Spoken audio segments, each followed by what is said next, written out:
Think about this. Right now, hundreds of thousands of Americans and Canadians are packing up their lives and leaving the places they were born.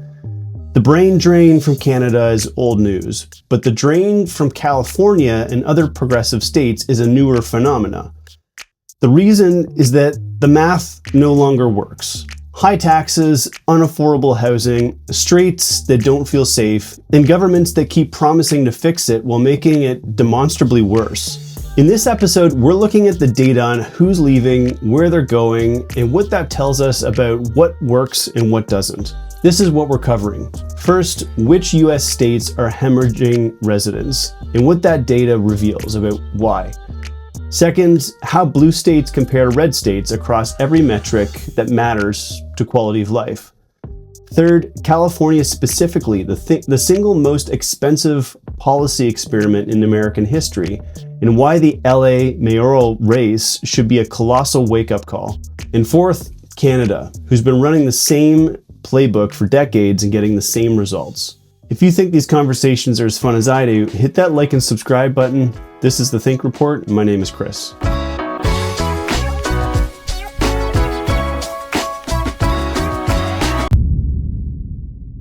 Let's start with the map. When you look at migration across all 50 states, sorted by the share of moves that are outbound, a pattern starts to appear.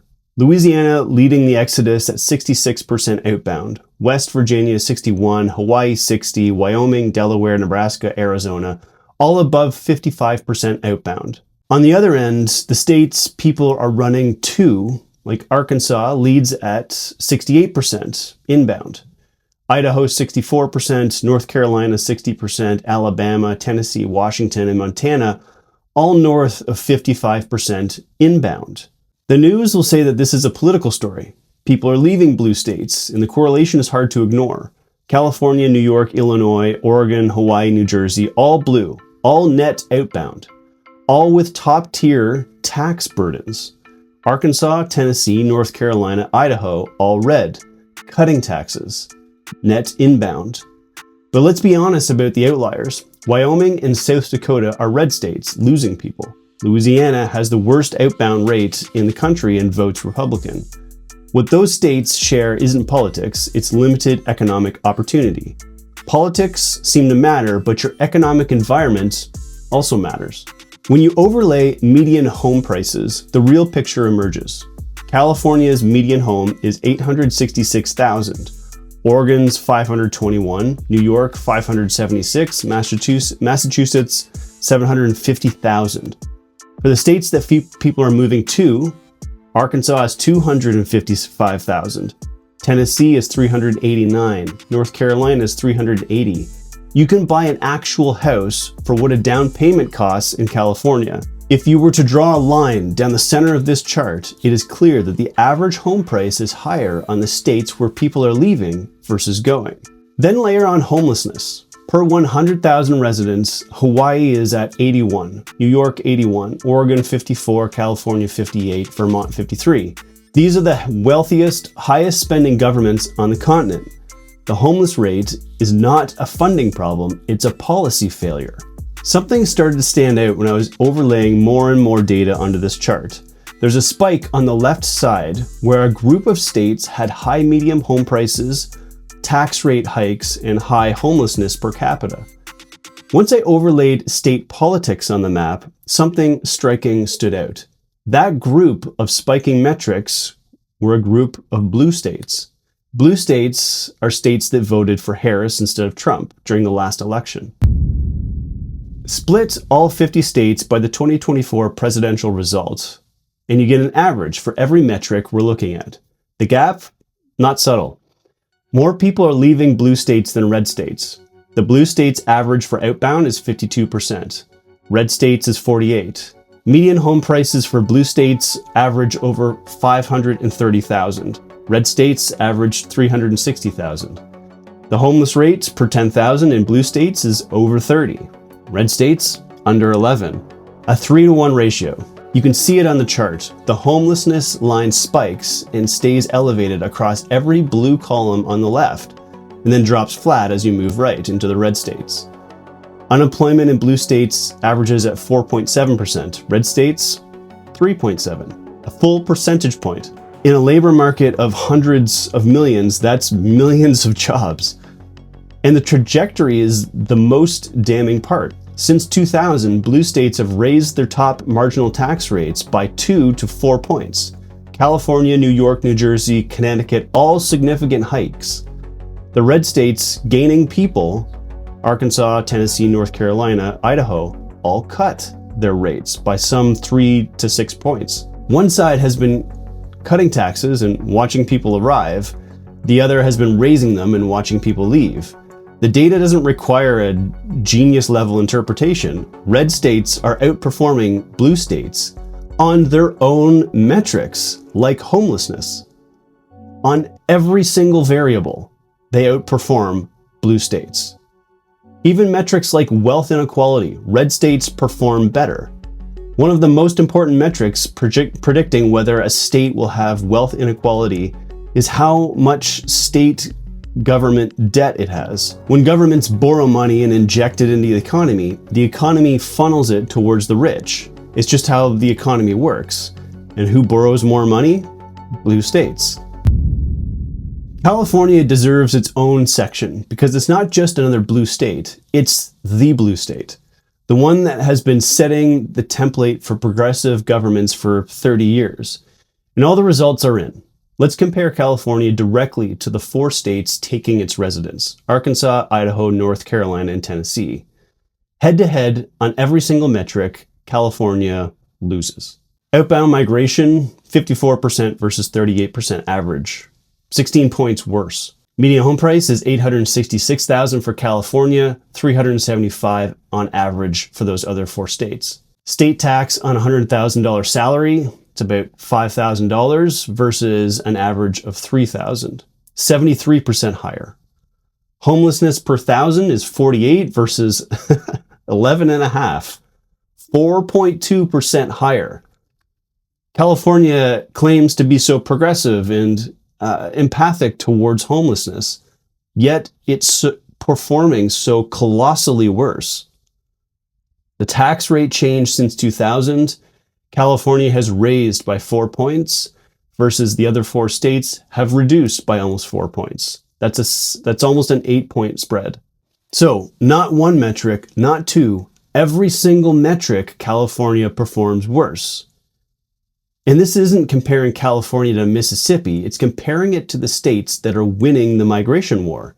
States that people are voluntarily choosing over one of the most naturally beautiful and resource-rich places in the world. People are leaving beachfront California for landlocked Arkansas. They're making that choice deliberately with their furniture, their families, and their tax dollars. The tax trajectory alone should end this debate. California hiked its marginal rate by 4% since 2000. Tennessee abolished its income tax entirely, a 6-point cut. Tennessee is gaining people. California is losing them. And the money obviously follows. When high earners leave, they take income taxes, capital gains taxes, property taxes, and consumer spending with them. The homelessness number is the most damning. California has spent tens of billions on homeless initiatives over the last decade. The rate is 48 per 100,000 versus Tennessee has a fraction of that. The rate is 12. Not because Tennessee doesn't care, because they approach this fundamentally different. And honestly, it works. Then came the LA wildfires. In January 2025, Mayor Ken Bass was traveling internationally when the fires broke out. Fire hydrants ran dry in the wealthiest neighborhoods, billions in damage, thousands of homes gone. The city that positions itself as the progressive model for urban governments couldn't protect its own residents from a fire. And that's when the conversation finally started to shift, not among political class, but among residents. People who'd never considered leaving started doing this math. Their mortgage is over $4,000 a month. Their taxes are the highest in the country. Their streets have tents on every corner. And their city can't even put out a fire. For anyone still in California watching this, the policies that have been promised to fix these problems have made every single one of them worse. consistently, over 30 years. That's not bad luck. That's the predictable result of prioritizing ideological performance over actual outcomes. This should be a colossal wake-up call, not just for California, but for every city copying this playbook, including the original woke gangster, Canada.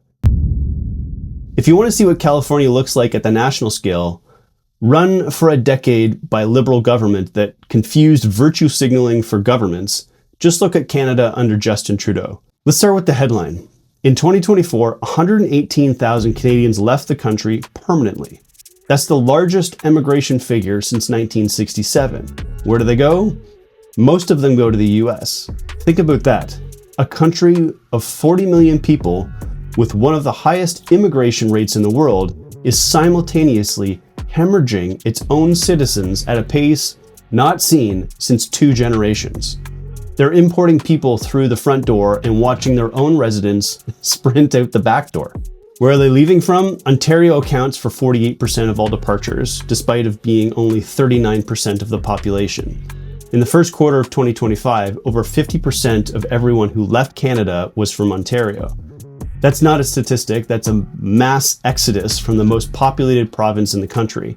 Interprovincially, where are Canadians going? Alberta. For 12 consecutive quarters, 3 straight years, Alberta has been the top destination for interprovincial migration in Canada.